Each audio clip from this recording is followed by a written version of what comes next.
And the subject matter for discussion today is fair competition on the financial market and countering illegal participants. And I think it's the first panel about the competition. And we would like to discuss what is considered to be a non-competition from the illegal participant, what the competition is about, and how to stop the competition with the illegal participants. However, the illegal participants have benefits, advantages, because they do not have to spend money to meet the requirements, to build the infrastructure, and they transfer and shift from illegal participants to fraudsters, and it's a lure for the legal players as well, because when they see that there are illegal participants, they start thinking, why should we have a license if we get into the shadow market, and then we'll be doing well? And so that's the question mark, and what should be done to make the redemption necessary. And we have brought in together the participants from different sectors and the regulators as well, to discuss what measures should be undertaken to destroy the illegal competition, to describe what is the scope of illegal competition, and what could and would happen in the future at the horizon of 3-5 years. I would like to ask Mr. Yevgeny Bushmin. He has experience in different sectors, and I would like him to describe what is the situation in the regions, in the small towns, with respect to the illegal market. We might fail to see it from Moscow and St. Petersburg, how the things are happening in the provincial towns. We've been talking about the high places, developments, but it is time now to talk about practicalities. So I can start with giving answer to your last question.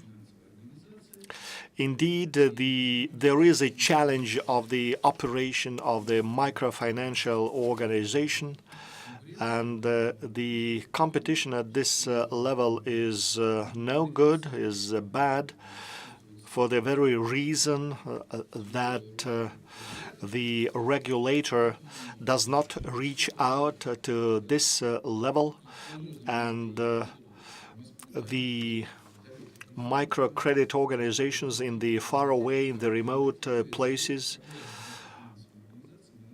and this issue of the microfinancing organization is very important for me, because until now we've been instituting and establishing different constraints, and I had a discussion with the representative of the central bank today that there are some countries where nobody has been dealing with the microfinancial organization, and in these countries the interest rate of 1-2% per day is standard. And you might be aware that a number of the measures has been taken in this country to regulate the microcredit organization.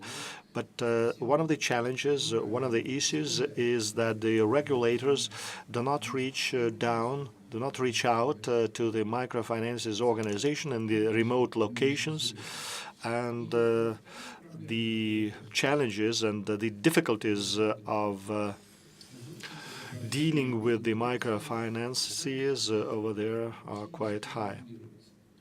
And I would talk about the environment where no regulation is applicable to the lenders.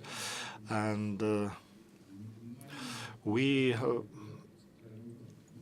would be willing to make the regulation more stringent, but sometimes we do not come to the same terms with the central banks. Take the cryptocurrency, for example. If the currency application is narrow, they are on their own. The problem starts when the cryptocurrency is exchanged into real money, and the control might be imposed if we close the channels of transfer of the cryptocurrency into real money. But to regulate it, we have to recognize cryptocurrency. In this case, we would be able to regulate the cryptocurrency exchanges. And it's not the only case when we fail to regulate some kind of area, and in this case, there is a competition of different level. The difficulties occur when some players are exposed to regulations and the others are not. In this case, the competition is not fair. But the same phenomenon occurs when one area of activity is not being regulated. And in this case, the expenses of the players in this area are lower, and it's not a fair competition. And issue number 3 is as follows. I have noticed that when we refer to the licensed organizations and those that would like to avoid regulation, we are talking about the penalties that will be a must, but are there then carrots for those that are complying with all of the requirements of the regulator, and not only sticks? And I would like to discuss this particular issue, because we do not understand in full. Will the situation be always like that? If you're complying with the standards of the regulator, you will be carrying higher expenses. Or could the situation be different? And if you are a legal and a law-abiding entity, you will receive some incentives, like funds allocated to you. So are there any carrots for the law-abiding entities? And of course, the illegal players should be penalized, and it should be a must. And I would like to discuss what incentives could be given to the legal players. And we have to raise those issues and understand what the situation would be in the future. And we would like the regulator to inform us, and also those that are members and stakeholders of this activity. And the regulators are dealing with this, and at the same time, we should not expect that they will be issuing any guidelines about the situation that I have described. And of course, the penalty is a key factor for us, and it is something that we should have in offer to the stakeholders. And incentives are very important indeed, and the clients of the regulators will have to understand that the regulators are working for them, and the institution of penalties is something we are instituting, and I would like to take some questions from the floor as well. Mr. Yevdokimov. Because thanks to his activity, there was a breakthrough achieved to cope with the illegal participators. Your assessment obliges me to act accordingly, and we are acting to protect the consumers, and when the consumers get to the illegal market, they are exposed to the uncivilized conditions. One of the first issues when we met Putin was the discussion of the illegal creditors, and we really did not want to remove it from the control radar, so to speak. And for over 3 years we have discussed that and worked on that. Actually, that particular decree was issued in January 2015, and the Bank of Russia and the prosecutor's office did quite a lot of work in this field. As soon as there are illegal matters, then we always come across this particular set of issues, but we have come up with a positive conclusion, and for several reasons. Because the Bank of Russia has created instruments. Yes, the participants are still in the market, the players are there, but the new work in this field is not going to generate anything new. So the system is very important, and in this sense, the new decisions associated with the criminal liability, with the administrative liability for this particular type of work, the ban on the judicial protection of the loans that were issued by the illegal entities is also there, but nothing has been done yet, although the government of the Russian Federation was expected to carry out this work, and that was to be done in October last year. One of the authors of the initiative of the draft law that is still with the State Duma is with us today. But anyway, the process and the progress is extremely slow. But what is most important, why that particular issue doesn't work, the instrument which can be applied by the prosecutors, and I respect the prosecutors very much. They support the idea and the initiative to make the measures even more strict. They do not work well enough. So that's what I say.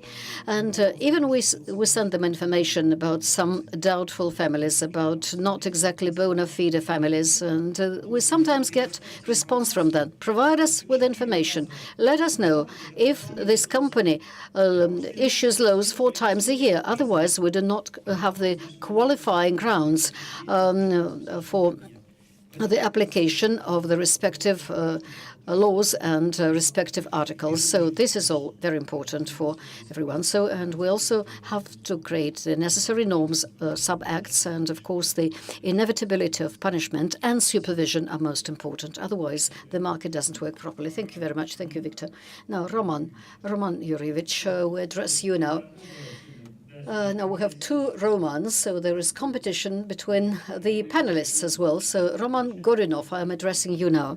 So as well as all the other panelists, on behalf of business, a key question, a key issue for me, indeed. Now, you have a real opportunity now to say what you need, what stands in the way in the field of competition with you. When the illegal entities compete with you, you have the lawmakers in front of you, the regulators. Madam Silutina is with us, and here in the audience there are people who are immediately involved in combating the illegal actions in the regions. So, and of course, we will even if now we have not recorded what is to be recorded, but then in the future we have all the necessary records in order to understand better what the market needs from the illegal entities, what the illegals should do, and what particular illegal entities are of concern for you. Now, Roman, I'm in presence of Andrei Kashevarov. I can probably get an answer to a question that is a worry for all of us. I was flying to Pulkovo, and in Pulkovo at the airport, at the exit, you probably noticed there is an ad, Pulkovo, right there at the exit. The ad of a very well-known company licensed in the Russian Federation, but with hundreds of clients in the Russian Federation. Alpari. So not a single business model of a professional entity does not make it possible to place an ad in a commercial in such a place at the time of the St. Petersburg Economic Forum and the championship. And I mean that there is probably a cover-up for the illegal work in the Russian Federation, a banned type of work. And it's a very important topic, but still no one can give us an answer. Who is responsible for the Forex advertising? Everywhere, just everywhere. Why is that a matter of concern for us? Because we talk a lot about the financial illiteracy of the population, but Forex to millions of people actually provides vaccination against the financial market, because this advertising go to the stock exchange leads to an absolute financial ruin of the clients.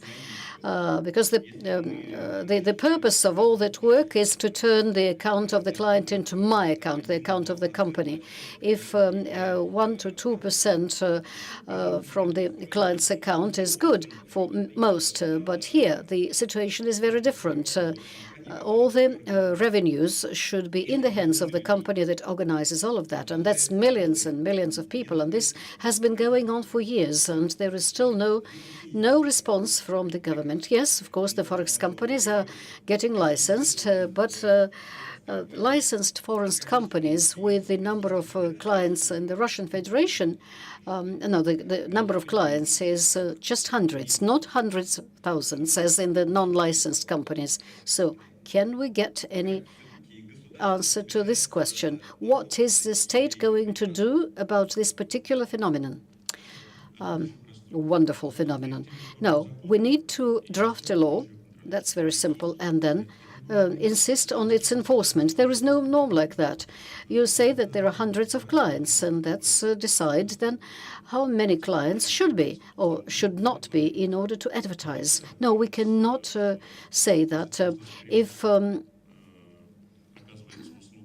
there is a certain service or if the organization trades outside of Russia, and there are just 100 clients in Russia, not enough to build a business, then we really have to think about the proportions, and this proportion must be properly administered.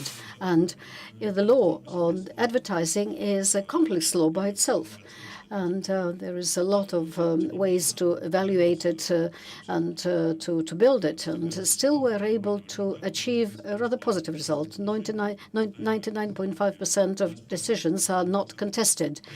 We lose in the courts just 0.5%, and we want the norms to be clear to the market players. So, Roman, if you have a specific proposal, an idea, a suggestion how to change the norm, and if this phenomenon is a negative phenomenon, then we're ready and willing to work. We discussed that with Sergei Anatolyevich, and I've just supplemented what he has already said. Advertising is just an individual case, but it seems to me that there is a simple way, but a painful way. The control purchasing. If I come to the broker and the broker sells a foreign product to me on behalf of the Cyprus subsidiary, and that's at the threat of losing the license, then we're going to stop all of that, and we just have to withdraw the lines from 2 or 3 players in the market, and that will be enough. That's why we addressed in our and we said also there is self-regulation, there is self-supervision, and when we talked to the regulator, we said that it's all on your side. But if it doesn't work with you, then it will be in our hands. But you have not said yet that it doesn't work, and well, it is in your hands. So the self-regulatory organizations have their own rules. So let's say your member is not bona fide, and all the, and okay, right. They're all there. So, okay, right.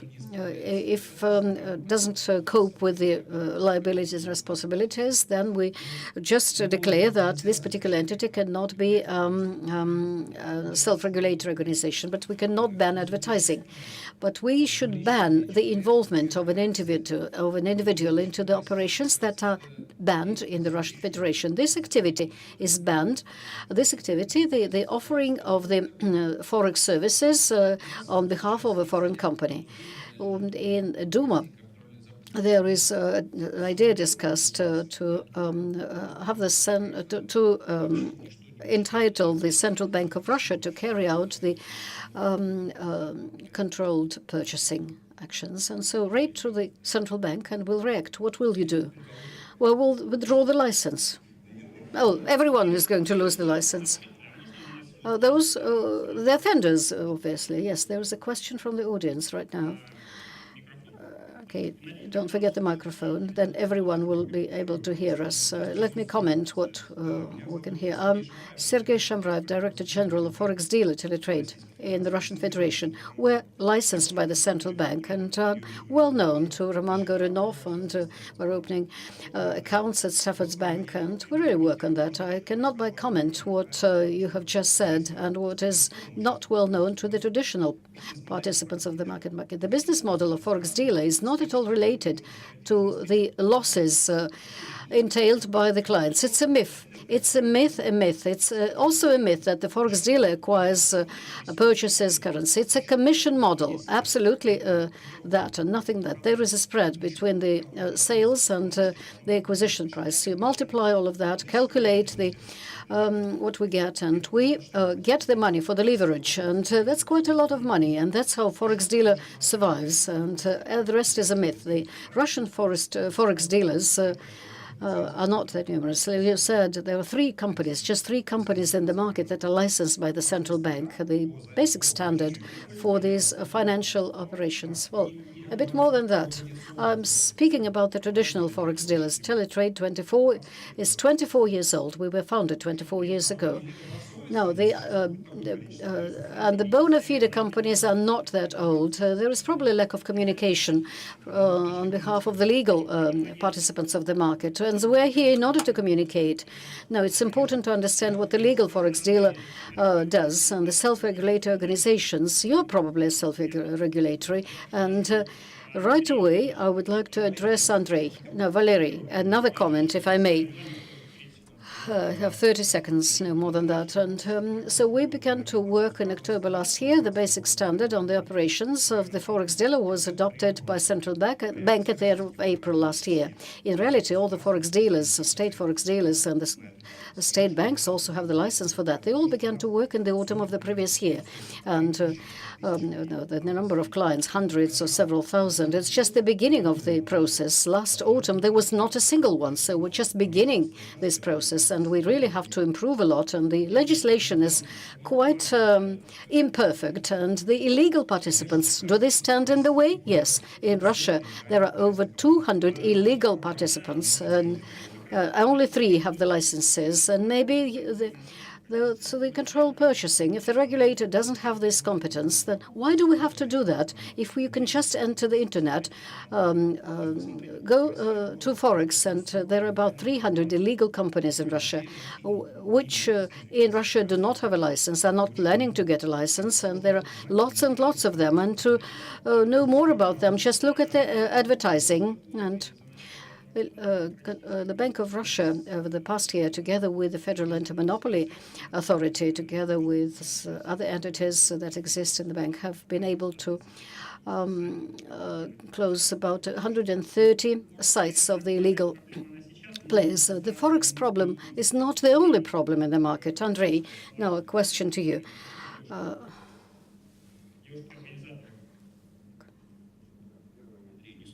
Yes, the microphone is coming. I'm for legal forex companies. I'm against. We really need to understand the situation better, because sometimes under the advertising of a legal company, the clients are illegal. That's what we need to think about. Do not forget, all of us. The first thing I said when I looked at the draft law on Forex, I said it was obviously drafted by people who know nothing about the system. And so that means we really have to amend it from the start, update it, and whatever. Yes, I don't like it at all. So you will have to sort it out in between yourselves. And today, remember was the discussion about capitalism? It was you who said that we are living under capitalism. And capitalism is all about generating profit. And our task is to regulate it, and the players will have to have their licenses. And it's up to you to come to terms with the other with the regulators, and Roman Lokhov could have his say. Initially, I would like to give you general things, because I think we are going into more details and talking about forex exchange. First thing, regulation is a law, and it is not supposed to have any incentives.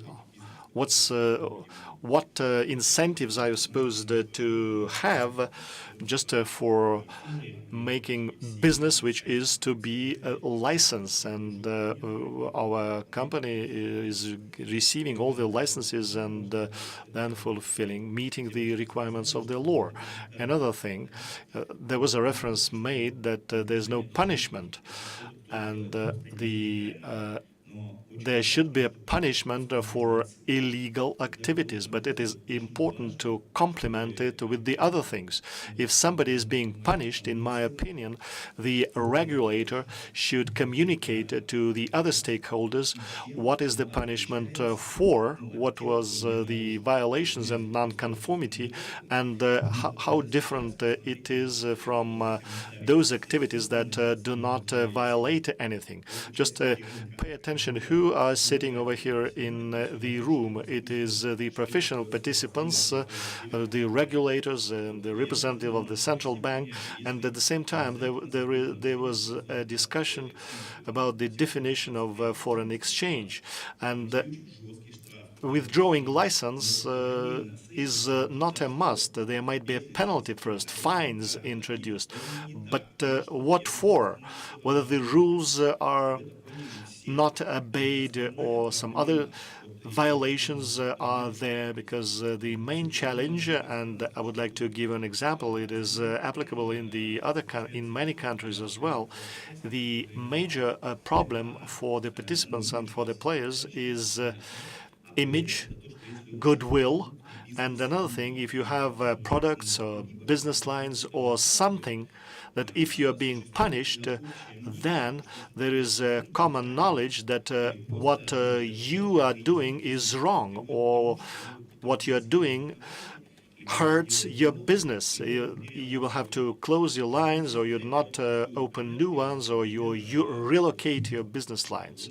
And another example, something that happened in our investment bank some 8 months ago or a year ago. There are two tools, for example, currency and the CFD. You know what has happened in this particular entity? England is #1 with the CFD. There are exchanges over there, and the brokers are dealing in it. Another #2 in the country is not in the world, is not France, with their derivative market developed, and Cyprus, because it is a sort of a casino. What happened with the forex? There is forex. There is an access to the to buying the currency on the exchange, and the interest rate in this country is 25%. And what were the results then of that kind of situation? Indeed, there are many illegal players from Israel in the Cyprus, and there were simulation platforms connected. And as a result, after the communication, though not correct, was given to the players. If there is a player in the Cyprus with the capitalization of $200 million, then, if that's the case, your image would be destroyed. And if the CFD is there, then the other players' attitude is negative. And my response was to close my operation in the Cyprus, and I transferred it to London. It was awkward, it was expensive, but I did it.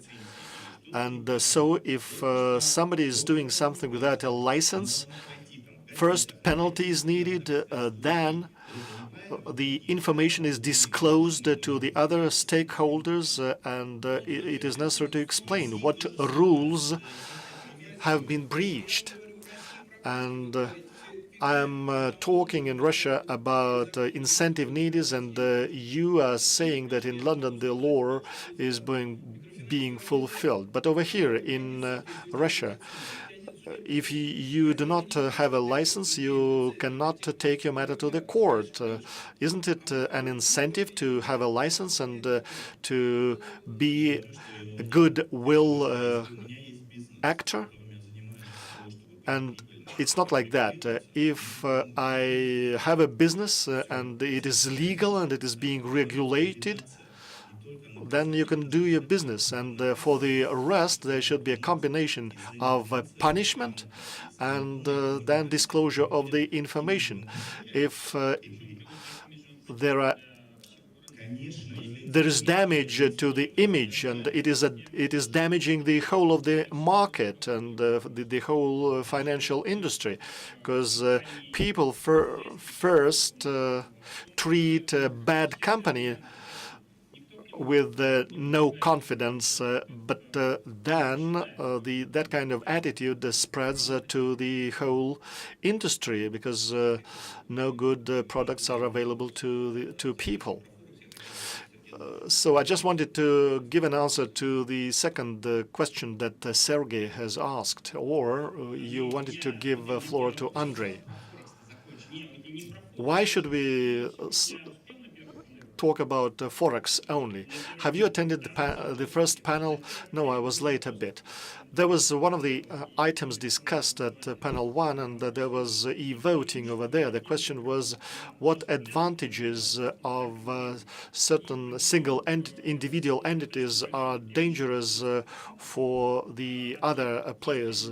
And the answer was the actions of the mala fide players and violating the rules. And Roman has been talking about the carrots for the bona fide players, and I think the best incentives is that you can do certain things and something that the others cannot do.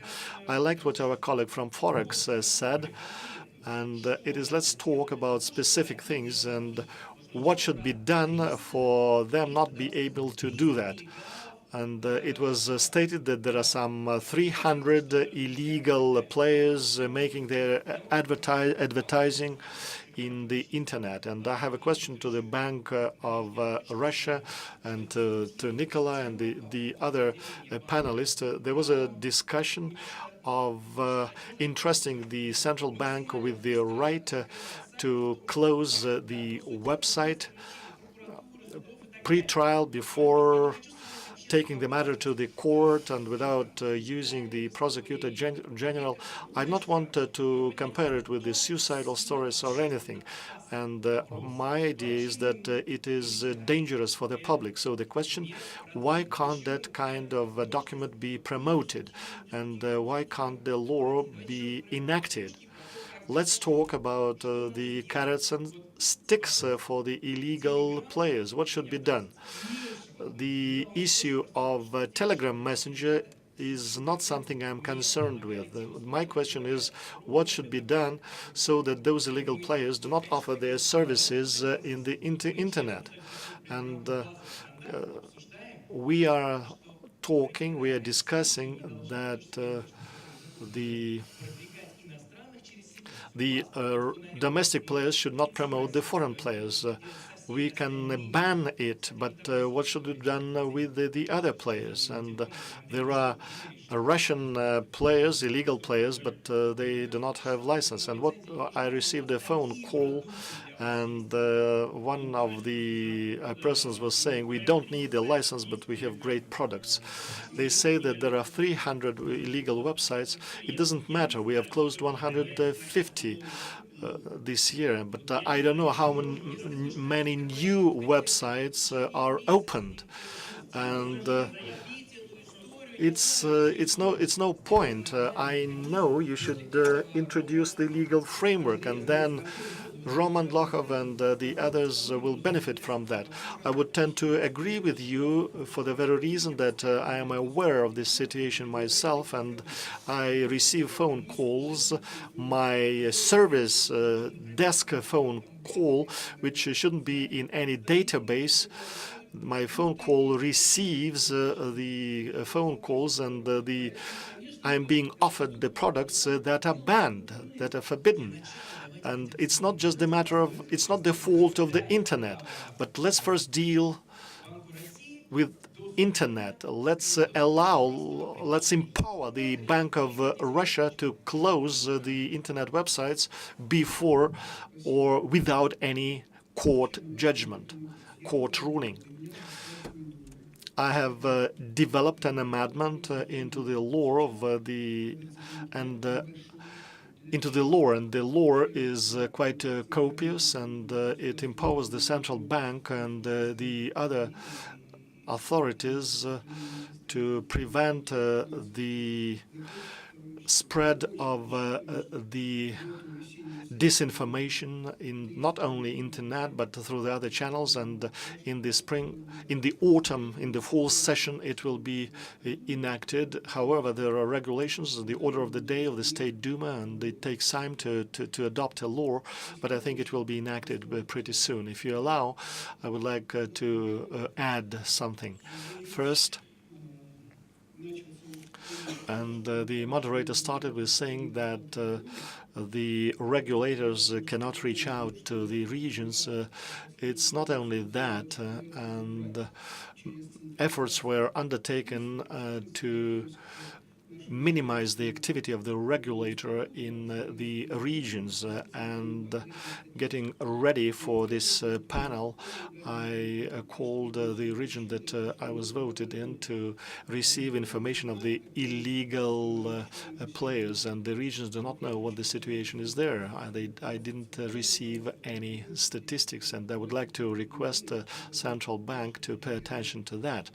You should delegate your functions to the provinces, and the practices are subdivided into two parts. It is black market, it is illegal loans issued, and rigging the financial information, manipulating the financial activity. And it is clear what should be done about it. There is a licenses practice, and it is possible to ban things, and it is possible to criminalize the activity, and it is possible to penalize the issuing of illegal licenses, and there are amendments into the law to forbid the handover of the portfolios to the creditors, etc. And another thing is the court immunity. Victor has referred to that. And there is another area.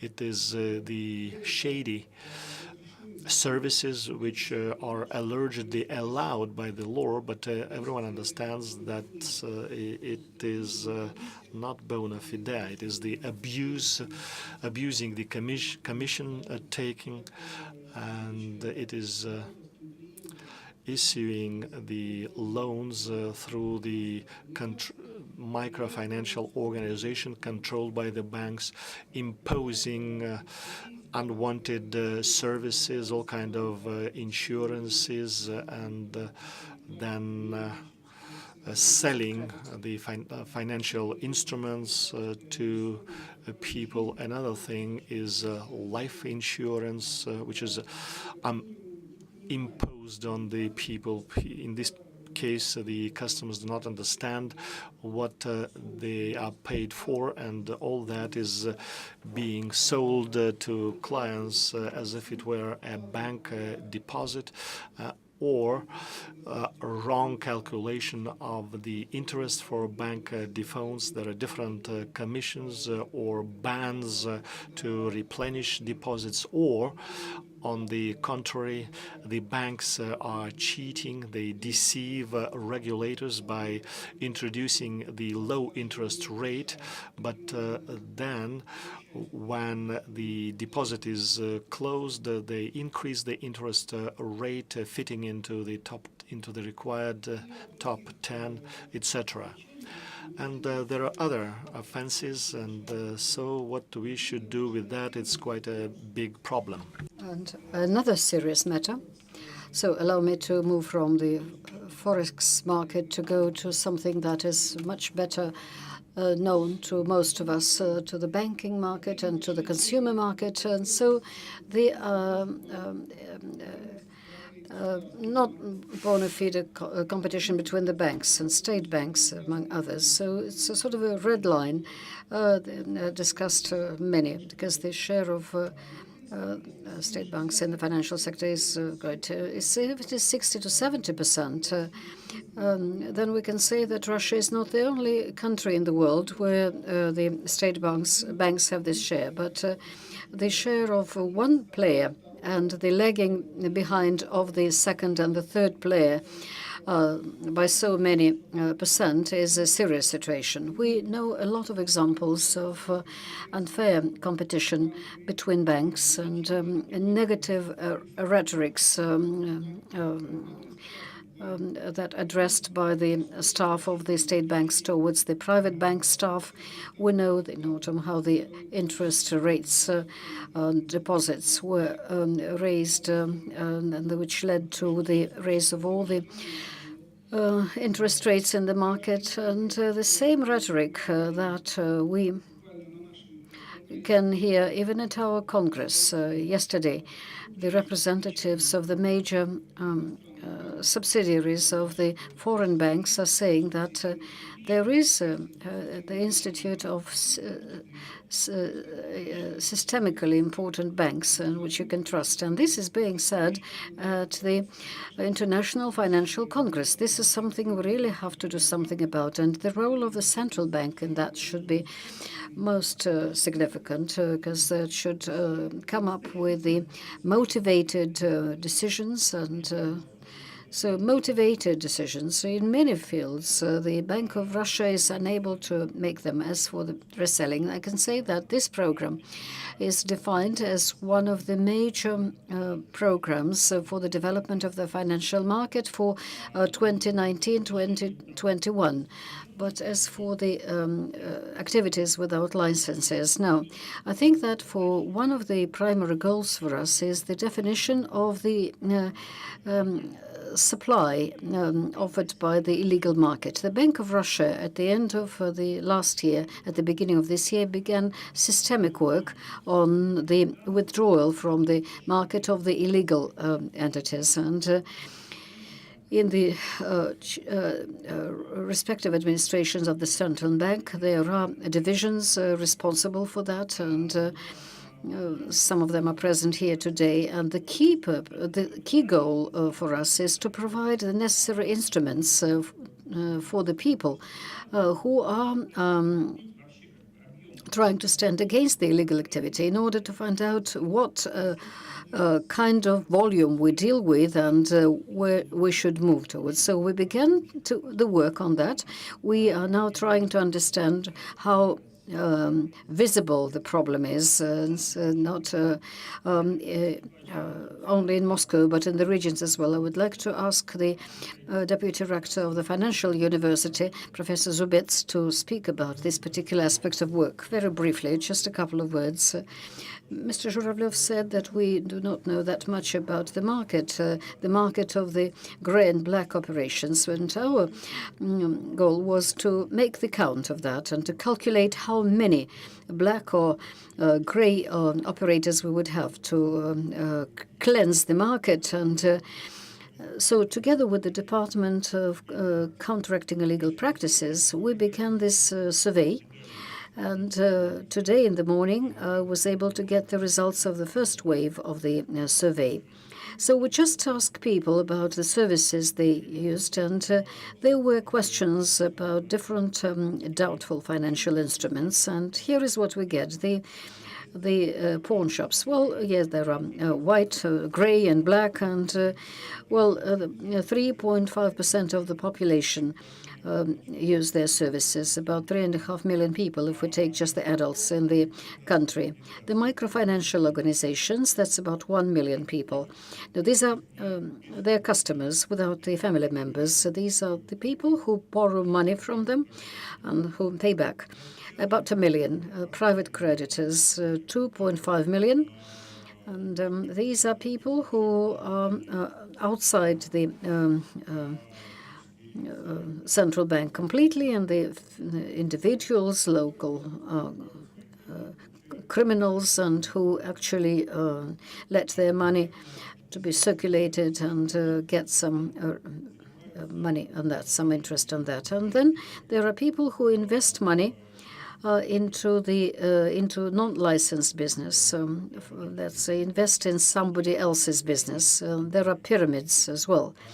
Then the online casinos, it's about 1.2 million people. And Forex, passive latent users of Forex, about 500,000, active about 50,000. So these are people who are playing with Forex and who are trying to earn money there. Not that many on the one hand, but on the other hand, as you said, these are potential suiciders. And so if we take the dynamics, then lately we have not been seeing any demand on the microfinancial organization services. By 10%, the demand on private loan services increased, non-licensed crediting. Two growing markets are Forex, that increased by 75%. The demand increased by 75%, and casino, in the internet casino as an investment instrument also became much more popular, twice more popular than it was. So with non-licensed entities, that's a problem because a lot of people lose money. And 6% of the citizens of Russia lately had a wish to sue the banks, and 5% of did not have any situations like that, but their friends and their relatives had similar situations. Geographically, that's the Far East, the Urals, the small and middle-sized cities from 100,000 people down. So they are truly littered with these grey and black operators and operations. And another comment concerning the black and the grey. So there are the marginal operations, the licensed microfinancial organizations and the pawnbrokers. We know that a person with a credit card wouldn't go to the pawnbrokers or to the microfinancial organizations. So these are obviously groups of the population who have no access to the bank services and really have to make use of these marginal entities. And there is the grey market, which for us, for sociologists, is of particular interest. And that is the market when people get the financial services, but the services that are not licensed. But the the essence, the meaning of those services is the same. They really get financial services, but the owners of these illegal companies or the individuals get all the revenue. And the black operations, that's fraud. And very often it is fraud on both sides. Lately, development of the market of financial consultants who help people to get the loan, people who have no grounds to receive that loan. And there are these wonderful corporations, the deep automotive liability certificates, and knowing very well that this particular certificate is illegal and that there will be no compensation. So I wouldn't diminish the, I wouldn't like to exaggerate the naivety of our people. In most cases, our people do know very well what they're doing and what kind of risks they get into. So this work will be continued when it's all finished. The results will be published. And as a conclusion, well, today I would pay more attention to the online casinos, where people are not for gambling, not in order to get adrenaline, but to earn money. No, thank you very much. And that's really surprising, because these are not the numbers that surprise me, but people who perceive that these online casinos are investment instruments. We spoke about Forex a few minutes ago. Remember, Henry had a story about a roulette that was dry and cracked, and when a person analyzed the situation, he began to earn money. Even the roulette that is absolutely all right. No.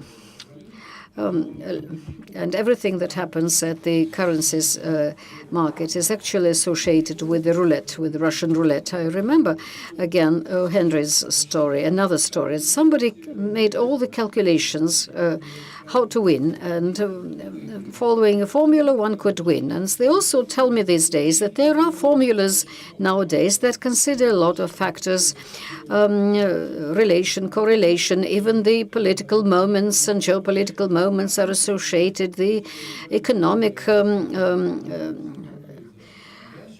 values are also considered. So Forex is a roulette, and that's all right. So there's nothing surprising for me in that. But then why people do play these games when they go to Forex, and obviously they believe that they know a formula.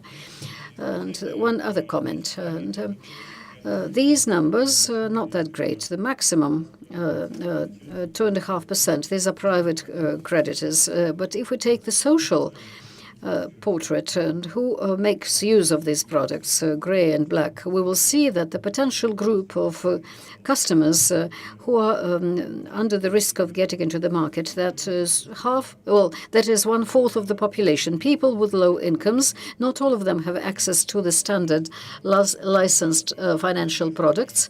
And the interest to these gray and black products is manifested by 1/4 of the population. So it's a big social problem. We really have to think about the question that is asked. 3 rubles, 3-ruble loan in the Soviet days to stretch the money till the next payday. That's a loan also. No, we're not that stupid. That story, of course, was properly filtered. And there was a question formulated in such a way that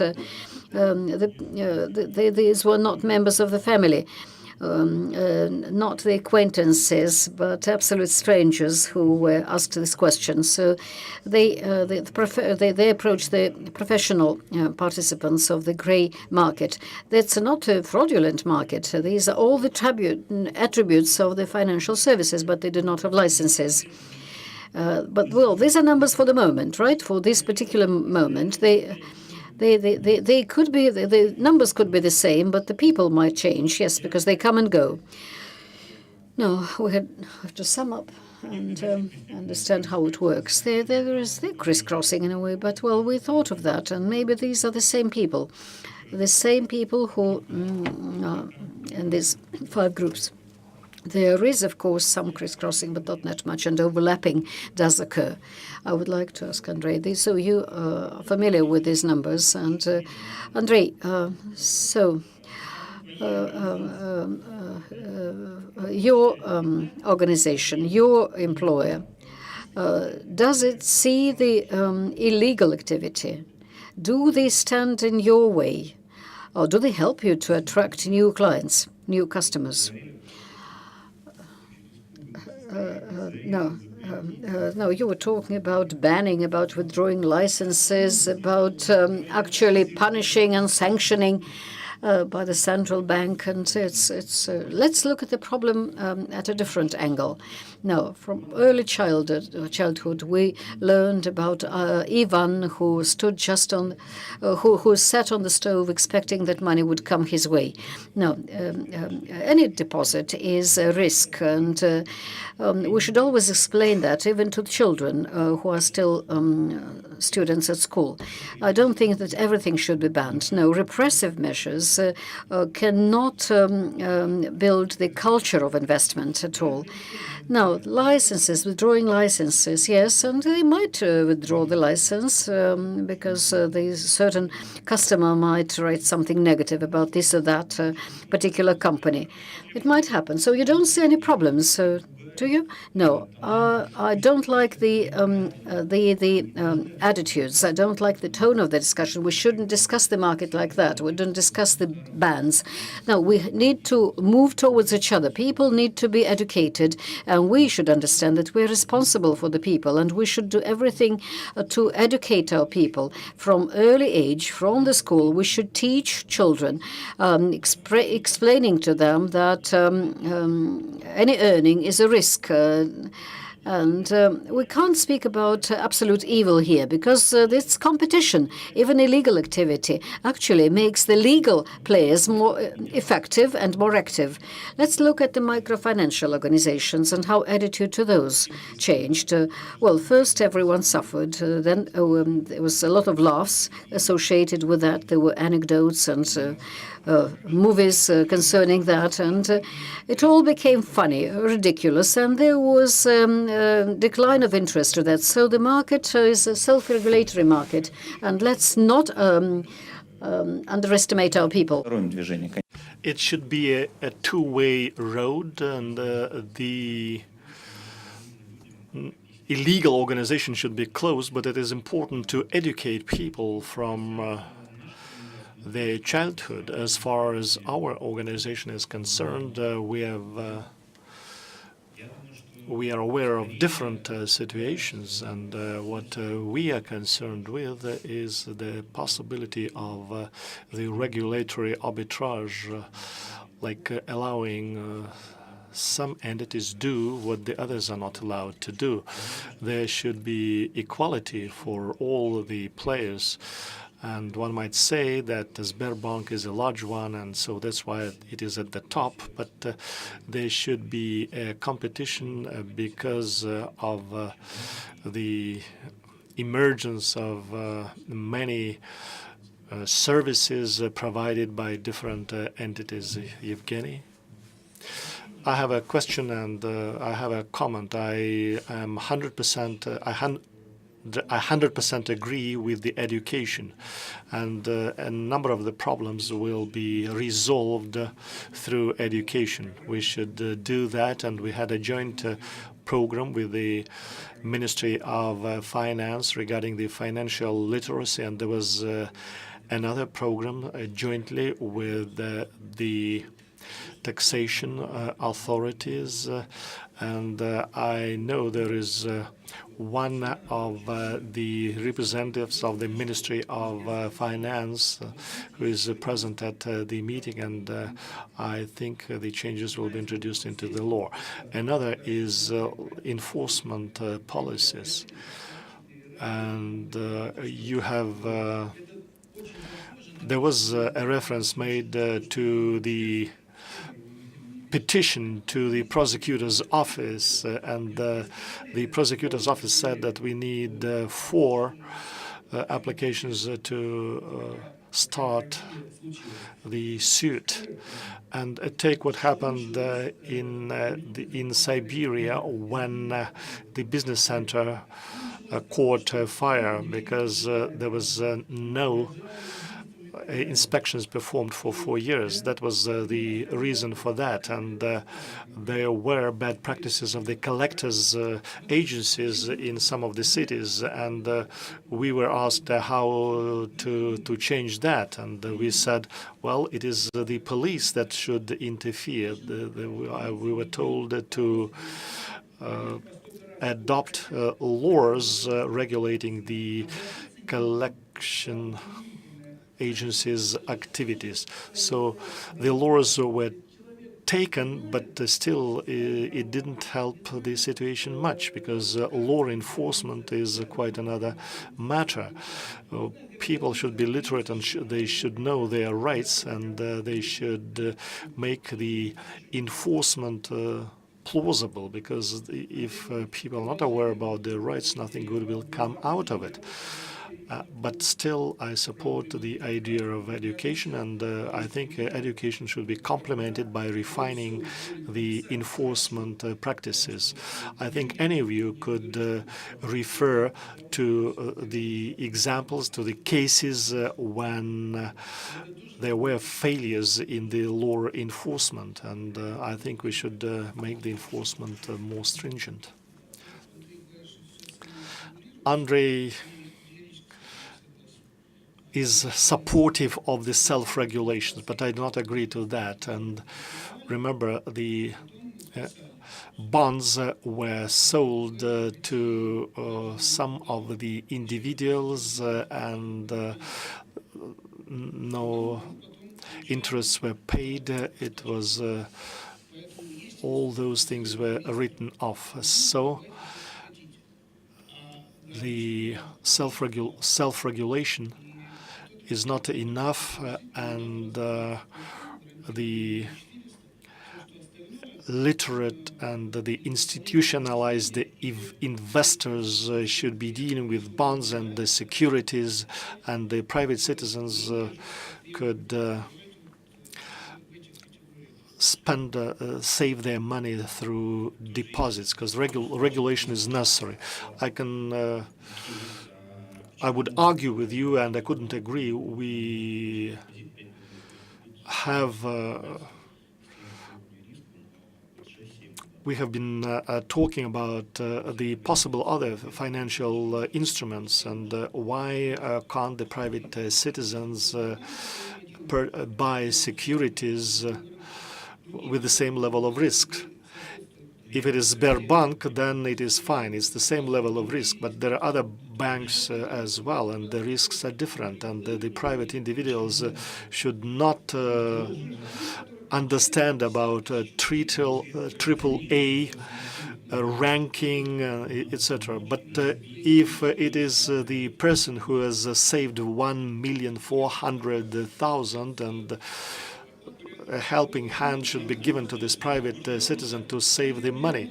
There is a competition, but 1,400,000 in the securities is just the same as 400 million in this Sberbank, because if Sberbank is too big to fail, and you're investing, and ranking is something that you should look into before investing. So some of the large businessmen took a decision, and they have established some kind of community, arranging a trust to allow their children to use a fraction of their capital.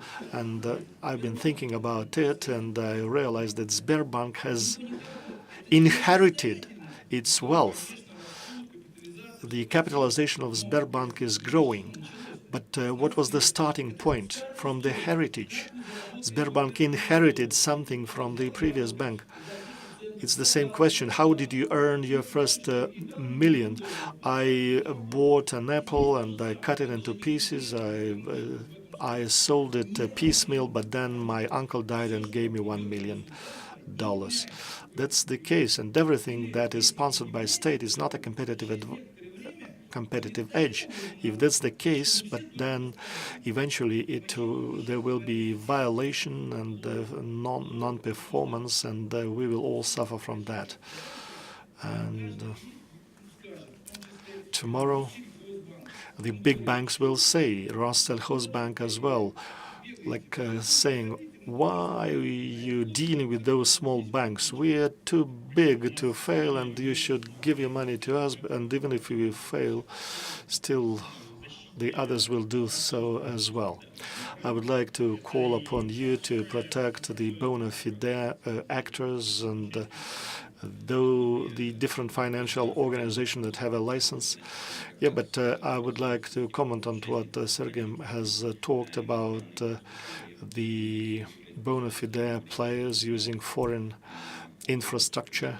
And I am one of the members of the working group to develop proposal for the central bank, and we have a consensus opinion which reads that the non-qualified investors should receive proposals from the Russian entities, and all the professional players agree to that. But there are a number of constraints in the law that do not allow to use this approach. One is the impossibility to list ITF at the Russian market. That is a long-standing problem of currency revaluation under taxation. We have been discussing this issue for quite some time, but it is still an outstanding issue. And another issue are constraints imposed on the legal entities when they use derivatives in hedging. Not quite clear why that should be done. There are some other limitations as well. And we have prepared our proposal, and we will send it to the Bank of Russia in the near future. And we shouldn't have a discussion that bad players take the investors, the private investors, to the West. We should not talk about that. There should be a balance of interest, and the regulation should be adjusted. And it is not in vain that Mr. Vokhrov have told about the communications. We have just developed the draft law, and you have your own proposals. I was just wondering, why couldn't we use your work in your instruments developed in the working group as well? Anyway, we have done our groundwork as well, and it is under revision in the government, and you should join in the work as well. And we should do a very simple thing. We should open the Constitution and read over there what subjects possess the right of legislative initiative. And we, with Yuri, are representatives of such entities. We can make proposals for the State Duma to present the draft laws. The central bank does not have that kind of right. And we can make that kind of proposals, and Andrei will talk about it. What shall I talk about? That we should work together? No microphone is on.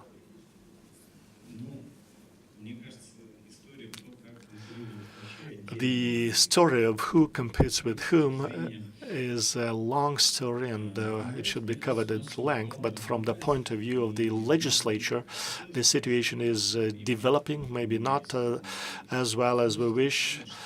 And there's less forex advertising now on the web, and the web casino is being advertised, but I didn't pay attention to the statistics. And you mentioned that there are 2 million people that make use of it, and 160,000 accounts well, it means that it should be dealt with. We have been dealing with that, and there is a progress achieved. I have two short questions. Should the regulator Is the regulator necessary, and what's the role of the regulator? I think the regulator has a very large stick, but this stick should be used very carefully. And because I'm not the champion of the statement, ban, forbid, we should tread carefully with that. And I think large fines work, make them 1,300,000 or the size of the capital of the entities. And the second question? Okay, just remember when we united the different entities in the central bank, and the banking community were apprehensive that it will be a mega regulator that will not be listening to anyone. And then Mr. Shvetsov has developed the KPI for it, and the regulator has paid a lot for being open and transparent. And I don't think that property should be lost. Remember, we have been discussing the legislature, the limits, what should be closed and what should be opened. But this is not the case. There is a dialogue in the community now. It is important for the central bank to hear and to listen, and that property should be. In order to listen not only to the companies that have already been mentioned, forex brokers, chess brokers, but the insurance market as well. Allow me to give the floor to Maxim Chernin, who is the head of the committee for the accident liability, for the accident insurance. So, Maxim, same question addressed to you. What are the dishonest practices that do exist in your field that prevent the development of the insurance market? Because our work on this type of illegal competition is important for the whole market, financial and insurance. For the insurance market, the problem is not as dramatic as for some other sectors. What would I like to draw your attention to? Recently, there appeared a new practice, the practice of selling the most popular product of insurance, the third-party liability insurance at the site, which has nothing to do with the licensed activity. This is fraud, pure fraud, and it sometimes happens that the clients are not aware that there is a fraudulent person beyond. And sometimes the client knows that this policy protects against fines, although it is not legal. Another problem is the unit-link insurance by the companies that are registered in the offshore zones. So they sell the foreign insurance products, and there are not that many of those in the market as compared to the time about 15 years ago, and this doesn't have a serious impact on the sector in general. What is more important for the sustainable development of the insurance sector and life insurance, which I represent here, that's the dishonest sales and low. And this is what we work on with the central bank and within our own sector. On Monday, the committee, which I had, the insurance market, self-regulated organizations, agreed on the standards of the disclosure information for life insurance. There are two problems. First of all, sometimes the credit life insurance is actually forced on the clients, and this cannot be. The insurance can not be possibly compulsory. And then the investment component. The clients do not always understand what the meaning of that particular component is. The revenue is not guaranteed. It's impossible to withdraw without sanctions. So there are instruments, and they're already developed, that might help us tackle all these issues connected with the disclosure information in the form that is understood by the client, no matter what the agent says. says, and the memorandum was signed on cooperation with different associations of self-regulated organizations on selling products through the credit and credit organizations. So these activities are parallel, and we hope very much that they will actually resolve the problem of dishonest sales, and they will make their contribution, I'm sure. Thank you very much. Thank you, Maxim. Now we have limited time left, and allow me to give 2 minutes now to Roman Lochov and Andrei Sevashenko in order to round up the discussion and present the opinion of the market on what else the market needs from the regulator. And then we will have 3 minutes for questions and answers. Now, Roman, you're welcome. Very briefly. I would separate two spheres. They're very different categories, absolutely different categories of what is being done wrongfully. First of all, there are absolutely illegitimate actions, absolutely illegitimate work without licenses, and we cannot resolve the problem through training or education. No, we must really stop all of that and close down those companies. We are not teaching at school that drugs are not to be used. It's just, I don't know, yet cannot be used. That's it. The second thing is associated with the grain zones and with different legislative issues. There must be a system of fines. That's a world-renowned system. In the United States, for example, they pay 3 billion pounds or dollars, and that changes the situation radically. So once again, addressing the regulator, it's very important to prevent these illegal and illegitimate actions, and it's necessary to communicate. It's necessary to explain what particular rules are violated in order to dispose the offenders and to support those who are bona fide players. But if there is no... otherwise, it seems that some are allowed, others are not. So there must be clear-cut rules of the game, and we must know what particular rules have been violated. As Andrei says, the regulators should not talk just about bans and punishments. The regulator is regulating. Otherwise, we speak about white and black, and just about these two colors and about withdrawing of the licenses. Apart from white and black, there should be other colors. There must be a system of fines, and it does work if I'm fined, if there's a loss of the image, the loss of my reputation, and it's a severe blow on the business. The ratings are going to be lower, and that means your whole business is at risk. And so you had a good example, a practical example, when you actually you accepted a lot of clients through Tinkoff Bank, and thus you were able to win over the clients through the call instrument. This is an alternative instrument to other ways of approaching customers who otherwise would have gone to the gray zone. Now, there will be lots of projects like Tinkoff project, but that's a different topic, because the idea of the Tinkoff project is such that we work with partners who have up to 60 million clients. So we started the Tinkoff project not only because we wanted to attract the customers. It's just a different trend, because everything turns into digital, and you approach many more players, and the world changes. And new technologies are being introduced, and the regulator should follow the changes and should be in the trend.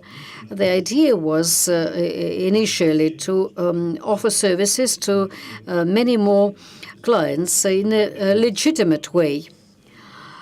So that's a way of dealing with the non-bona fide players. For me, first of all, it's important to make sure that the clients, the individuals, do not go to the illegal companies which do not provide high-quality services or do not provide any services at all otherwise. So that's why I began with that. Those two categories are very different for me. They're not even comparable. If there is no... Now, this is activity that is licensed as medical services, as the alcohol manufacturing and sales. If you do not have a license, then you are illegitimate, and the measures against these should be very strict, even severe. So it's not the question of that. Otherwise, licensing is meaningless. If licensing is meaningless, then we can end up with this discussion.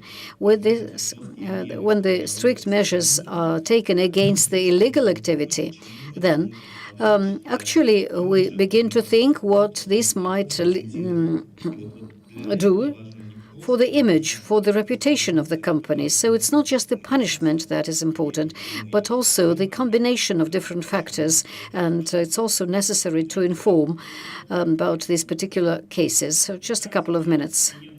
How can we make sure that customers move out of the gray and black zone to the white zone? I would like to raise a very different topic. It's wonderful. Yes, of course, we understand. We shouldn't destroy everything. I like the discussion concerning the enforcement. But allow me to go back to the other issues and something that we need to talk about. We should think about a mechanism that makes it possible for us to approach clients. Should be open only to the licensed entities. Well, people are using public services, and only licensed brokers can provide their information on those sites. That can be a very important element of that. Others won't have any access to those sites. But this idea could become practical. Well, no, the illegal ones should be closed down, should be eliminated. But we can think of other mechanisms, other incentives, and we should probably start a new discussion with you, because I think this is a new topic for discussion. Well, Andrei, we have just a couple of minutes for questions from the audience. Marat, Andrei? Okay, now...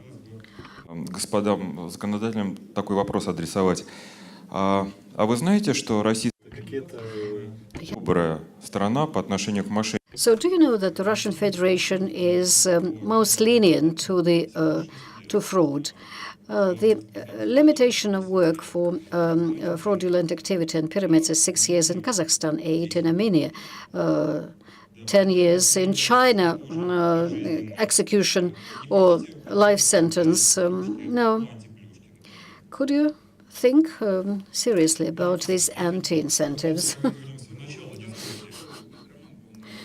No, Roman said that time has come to say that, well, we're the best in the field of taxation. But this is not really so, because we have other problems. The fiscal system and the taxation system do create new problems. We can't say that we're the best because with us it's just 6 years. I really wouldn't like to spend 6 years down there. No, it's hard. No. These are all economic things. And, well, of course, if you kill a person, then it should be lifetime, life sentence. But we talk about economic things, and if this economic offense entails damages, then of course there should be fines. And if a fine is paid, then there are probably some instances where the criminal code is to be applied. You say that 6 years is not enough, right? Yes. 6 years is probably too much, or not enough. No, for me it's too much. I won't be able to survive. But in Armenia and Kazakhstan, there is another norm. It's the confiscation of the property of the offenders. No, there must be a goal and a purpose. If my purpose is to restore the damages, then the confiscation is needed. But if everything is all right, if the fine is paid, and then if the law stipulates confiscation, then you lose everything and you are a non-entity for the rest of your life. This is something I do not understand. And I would disagree here with Roman, who says that we will be able to do all of this quickly. No, it's difficult to formulate everything. And as a year in the jail, fines. No, we have a work group on the rules of traffic rules, and I've been drawing schemes in order to understand how all this interacts. Because if we take the violations, they are sometimes very similar, but the sanctions for them are varied, and the fines are varied. You can get 5 years for murder. But 6 years for the economic offense. No, I don't think this is right. And the president actually has been discussing that with us, and we really need to think of about that at the request of the president. With some of the economic offenses, there must be decriminalization. No, Andrei, chairman of the National Council for Financial Markets. My question is to of you. So we have another issue of competition. When this competition has a very serious impact on the other sectors. I'm talking now about the mobile operators, and this is we're already dealing with the second case. The Federal Anti-Monopoly Authority is working on that, but really, we really have to think of that. This is a very complicated. I suffered a lot once as a result of the operators' actions. I started prove when they started their operation that they are violating the banking license. They have accounts of their users, and the users can use those accounts and to pay from those accounts, and so they have offended me. And if you raise the issue, then it will be good.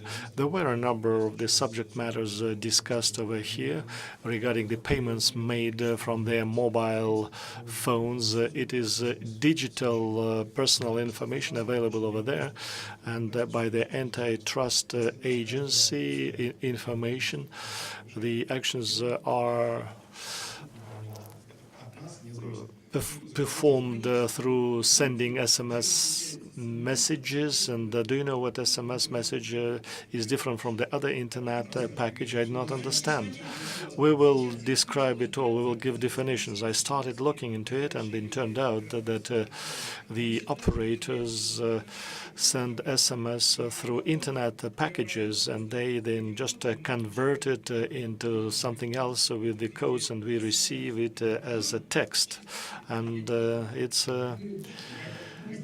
it's a deception. We are aware of this problem, and the committee of the Council of Federation send information to the antitrust authorities. But how could it be done through legal framework?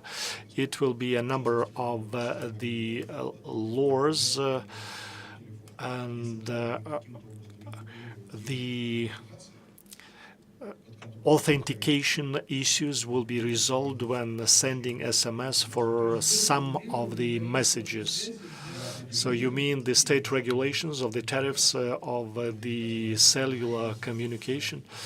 Tariffs not only for the banks. Every physical person will have to pay, because right now when the state services are performed for private citizens, the information is sent by SMS, and the price of the SMS might be changed. The point is that the person could physically present themselves in the bank, and then identification and authentication will be performed for in all the other digital transactions are right, but not for 100 rubles for an SMS. I would like to thank you. I would like to thank all the panelists and hope that we will be acting along the lines discussed over here.